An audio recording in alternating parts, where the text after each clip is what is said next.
Estamos no laboratorio do CPI dos Dices, onde estamos a levar a cabo unha interesante experiencia con un peixe moi pequeno, o peixe cebra. O peixe cebra, Danio rerío, é orixinario do sueste asiático onde podemos atopalo preferentemente en augas quedas, como lagos, charcas, piscinas naturais ou incluso en plantacións de arroz. No mundo occidental é un peixe típico de acuario, aínda que dende os anos 80 destaca sobre todo por ser un animal usado como modelo en traballos de investigación, xunto cos ratos e a mosca do vinagre, por exemplo. O primeiro que hai que saber é que o peixe cebra comparte co ser humano un 85% do seu xenoma, o que o fai ideal para a investigación de enfermidades.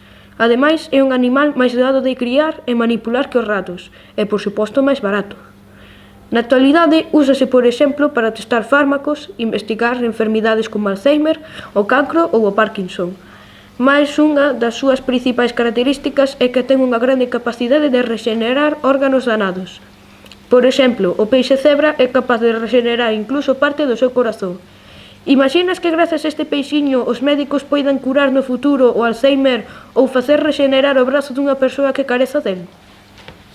Para levar a cabo o noso proxecto precisamos dispoñer do seguinte material. Para comenzar, é imprescindible contar cun acuario. Nós dispoñemos de dous.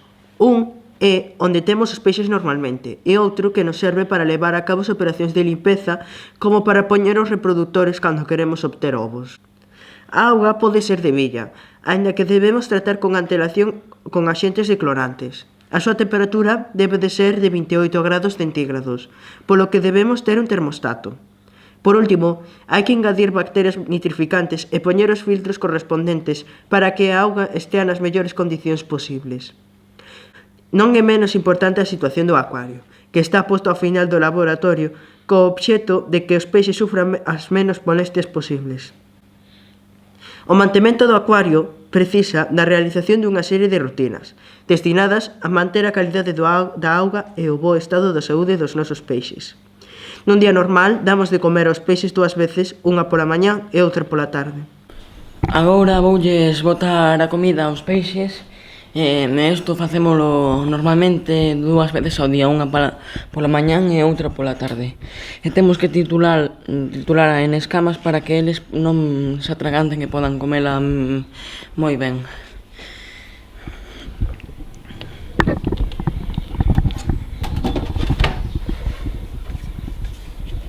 Non debemos botar máis da comida que son capaces de consumir, pois a acumulación de restos de alimento no fondo do acuario contribúe á alteración da calidade da auga.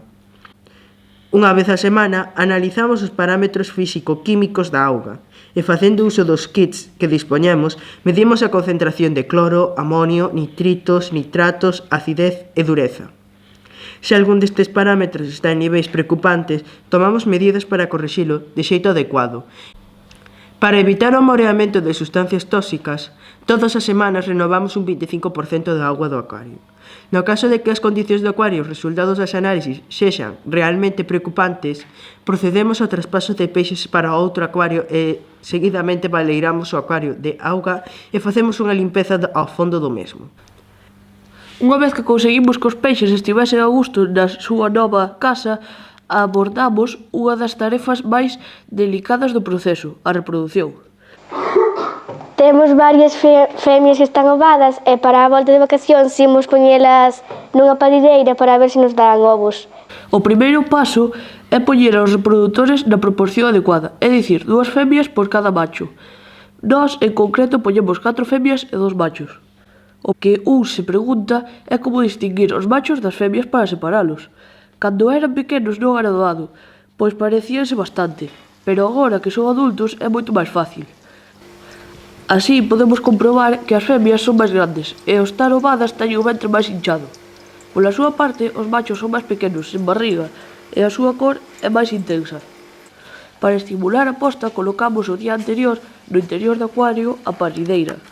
Hoxe imos poñer a parideira para os peixes para que poñan os ovos dentro porque simula un pouco o sustrato onde viven na natureza e estimula que poñan os ovos. Ademais, os ovos métense entre as canicas para que non sean comidos polos peixes.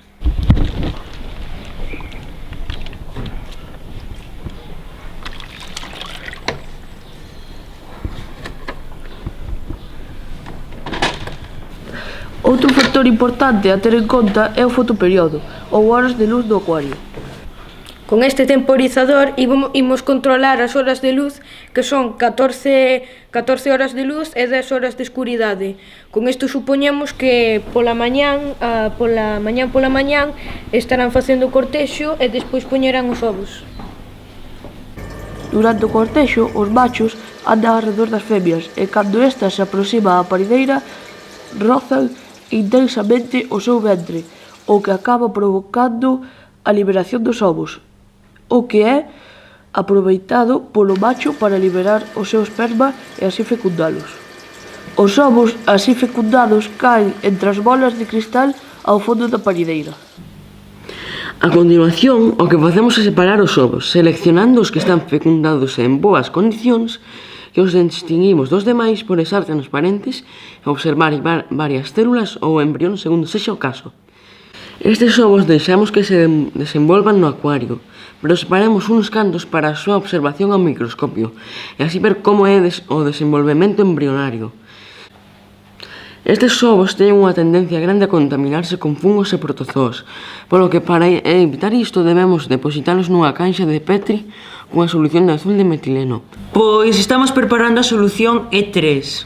Para preparala, collemos 3 ml desta de solución de azul de metileno a 0,01% e os botamos nun litro de auga que previamente foi declorada. Esta solución sirve para aplicar na placa de Petri onde se atopan os ovos de peixe cebra e así que non collan fungos na superficie. Os ovos de peixe cebra teñen a vantaxe de que, ao ser transparentes, podemos observar o seu desenvolvemento embrionario sen ninguna dificultade, dende as primeiras células ata que eclosiona. É algo moi emocionante poder ver dentro do ovo como se van formando os distintos órganos e incluso diversos procesos fisiolóxicos, como o latexo do corazón ou a circulación sanguínea.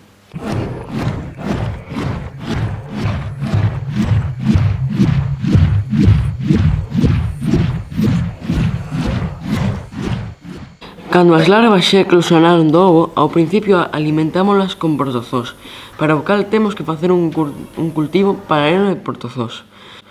Ao pouco tempo, combinámola con comida en pó propia para crías de peixe e, por último, xa empregamos a alimentación dos adultos. Para rematar, dicir que o peixe cebra xa é empregado en moitos centros de investigacións en Galicia, tanto para o estudo de enfermidades neurodegenerativas como de lesións modulares ou enfermidades xenéticas. Quizáis este pequeno peixiño nos proporcione nun futuro a solución a algún dos grandes problemas médicos e científicos cos que se atopa a humanidade. Purple candy, purple candy haze, and I love this place. Smiles upon my face, purple candy, purple candy haze, and I love this place.